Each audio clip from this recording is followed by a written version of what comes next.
잠자면서 듣는 코코가 박사입니다. 자, 우리 오늘은요, 효소에 대한 부분을 볼 거예요. 엔자임. 전 시간에 물질 대사를 얘기를 했었어요. 물질 대사를 할 때 꼭 필요한 게 효소인데, 그걸 우리가 다른 말로 생체 촉매라고 얘기를 하고요. 그렇죠?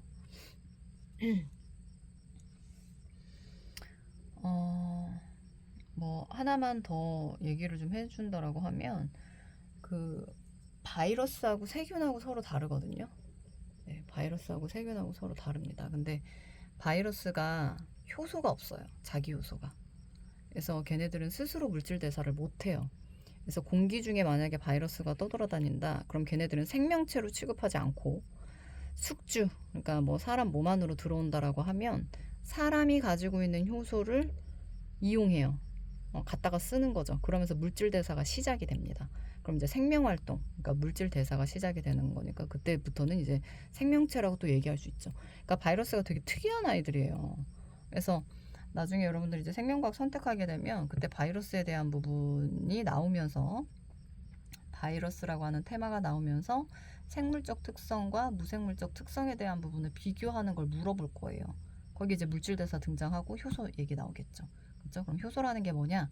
전 시간에 공부했던 것처럼 활성화 에너지를 감소시켜서 화학 반응 속도를 증가시켜주는 아이들. 그러니까 많이 올라갈 필요 없는 거죠. 그래프상에서 봤을 때. 그렇죠? 활성화 에너지.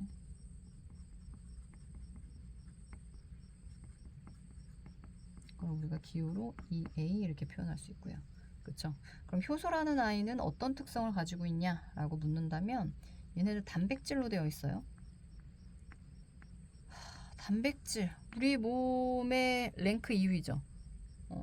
그러니까 물이 1위고 2위가 단백질인데, 단백질은 뭐 어찌됐건 우리 몸에서 많은 비중을 차지를 하고 있기 때문에 우리가 단백질 섭취를 많이 해줘야 돼요. 근데 이제 단백질이 단점이 뭐냐면 pH의 열에 굉장히 민감합니다.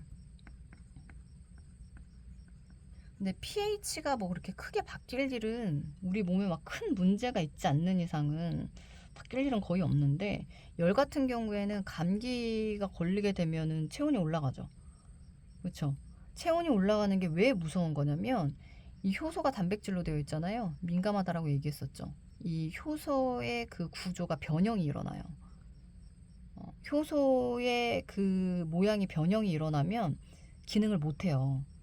효소가 기능을 못한다? 그럼 물질 대사를 못한다는 얘기죠. 그럼 죽는 거예요.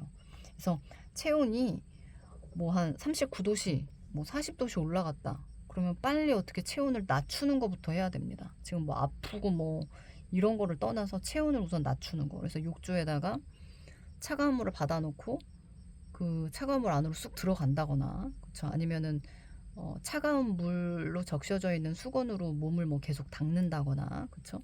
그런 작용들을 해줘야 됩니다. 네, 단백질이 변형이 일어나면 복구가 안 되기 때문에 그게 제일 무서워요. 그래서 이 1번으로 들어가는 특징 하나랑, 그 다음에 재사용이 가능하다는 거. 재사용이 가능합니다. 가위 같은 애들이에요. 그래서 여기 지금 보면은 그림이 나와 있는데, 요 밑에 거 먼저 할게요. 물질 대사에 관여하고 활성화 에너지 얘기하는 거죠. 이걸 낮춘다는 거 아까 위에서 얘기를 했고, 그 다음에 이제 네 번째 기능으로 들어가는 부분이 효소 기질 특이성이 있어요. 얘네들 효소 기질 특이성. 특이성이라는 거는 1대1 반응을 얘기하는 거예요. 하나의 효소는 하나의 기질하고만 반응한다라는 뜻이에요. 이게 열쇠와 자물쇠 관계와 같거든요. 열쇠, 자물쇠. 아무 열쇠나 가지고 와서 자물쇠에다가 꽂으면 다 열리나요? 안 열리죠. 그쵸? 맞춤 열쇠가 따로 있잖아요. 되니? 그래서 효소 기질 특이성이 있다라고 하는 것은 지금 여기에 나와 있는 이 빨강이가 효소예요. 그리고 얘네들이 기질이에요. 뭐 예를 들어서 기질이라고 하면 소화 파트다. 그럼 얘네들이 음식물이 되겠죠. 그리고 얘가 효소가 될 거고. 이 동글동글한 아이는 여기에 아기가 안 맞아요. 근데 얘는 아기가 맞죠. 그럼 얘랑 효소 기질 특이성을 갖고 있는 거예요. 얘하고는 안 맞을 거니까 결합이 안 되죠. 그렇죠? 얘는 결합이 안 되고 얘는 결합이 되고. 그래서 이 빨강이로 들어가는 부분이 효소. 여기가 기질. 딱 맞춤 됐죠. 이거는 우리가 합쳐져 있는 물체다. 그래서 복합체라고 얘기를 하는데 효소하고 기질이 합쳐져 있는 거니까 효소, 기질, 복합체. 이 아이들이 결국에는 활성화 에너지를 낮춰서 반응을 빠른 속도로 만들어줄 수 있다. 그래서 얘네들이 잘라졌죠. 얘가 가위 역할을 하는 거예요. 이거 나중에 또 쓸 수 있어. 이런 애들이 또 들어올 수 있잖아, 음식물이. 그럼 또 맞춰서 잘라주고, 또 들어오면 맞춰서 잘라주고. 그러니까 재사용이 가능하다는 얘기죠. 그래서 얘네들은 생성분. 네, 보세요. pH하고 열이 만약에 조건이 바뀌어가지고 이 아기로 들어가는 부분이 변형이 일어나서 이런 식으로 바뀐다고 생각해봐.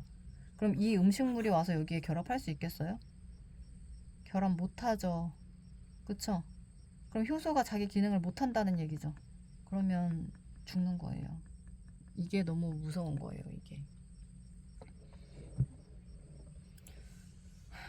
그러니까 열이 많이 나지 않게 잘 관리를 해줘야 됩니다.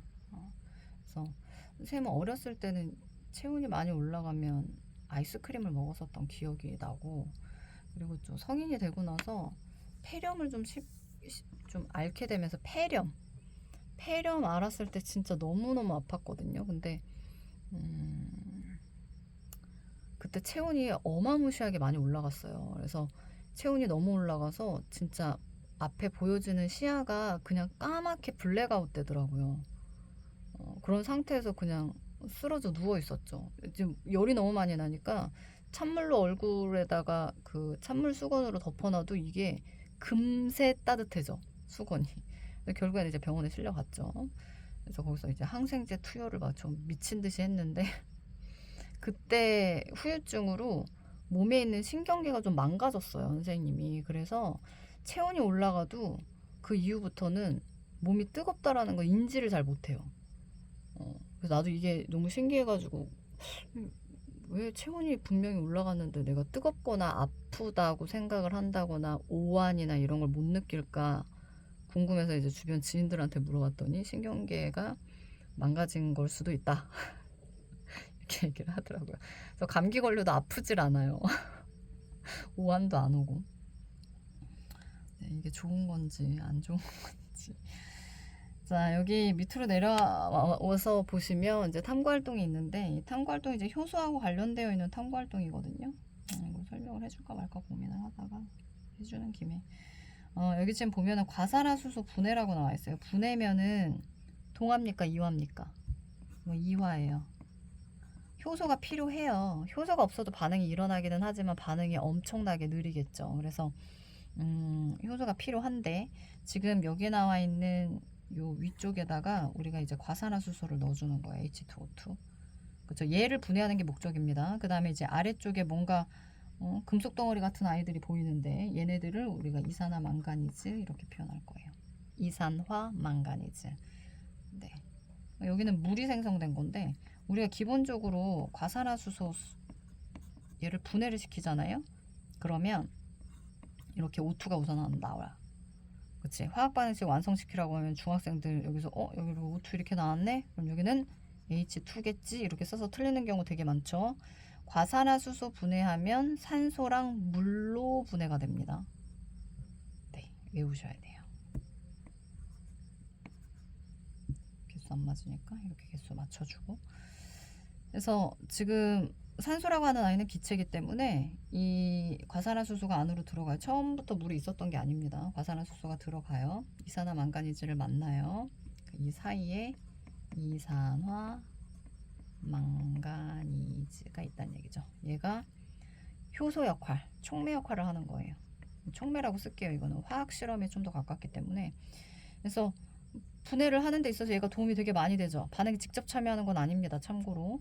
그래서 얘네가 분해가 돼서 H2, 물이 생성이 된 게 여기 이렇게 고여 있는 거예요. 그리고 산소는 기체니까 가볍죠. 날아가서 튜브를 타고 쭈쭈쭈쭈 해서 여기에서 포집됩니다. 이게 산소예요.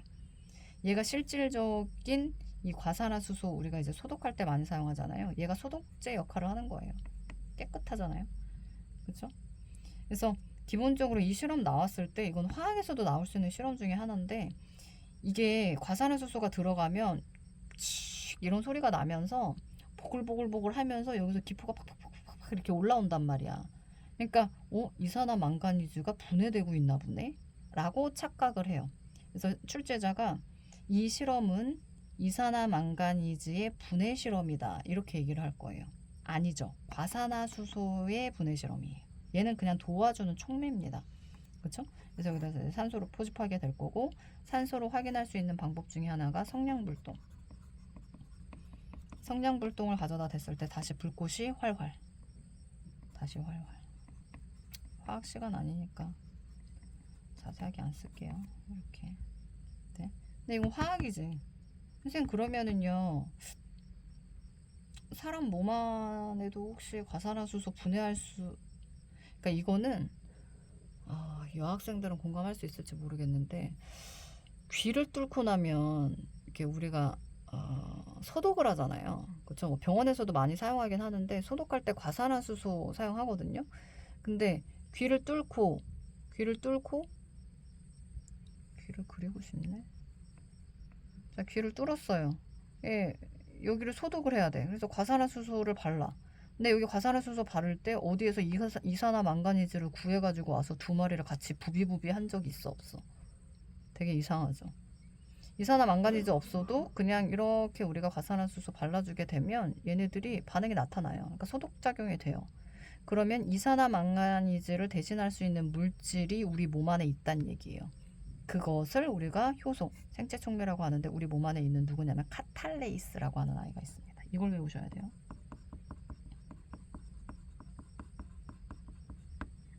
이 카탈레이스가 이산화망가니즈랑 같은 역할을 합니다. 네. 근데 이거는 생명체 몸 안에 있는 거고, 이거는 화학 느낌이죠. 이건 무생물체입니다. 그렇죠? 그래서 이런 식으로 화학 반응식이 써 있었네요. 이런 식으로 분해가 이루어져서 소독이 가능하다. 이걸 여러분들 기억하고 계시면 되겠습니다. 네.